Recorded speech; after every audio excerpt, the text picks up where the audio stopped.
Whoa. Whoa! This is crazy. You're wearing something different. Your hair is longer. We are also in a different location.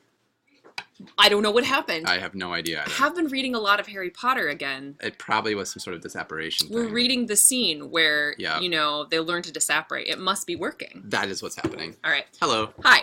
So one thing, though, that we want you to keep in mind is where it says candidate personal code here. Sometimes students ask, like, what's the deal with that? What of all of my numbers goes in?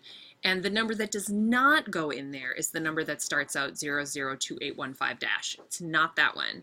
It's going to be on your pink card. Yeah, this handy pink card, which you've seen before and you will see again, this has right on the third row a line that says personal code. And guess what?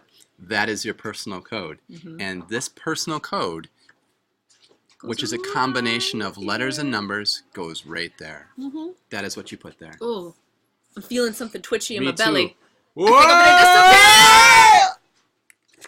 Oh my god, we are such nerds.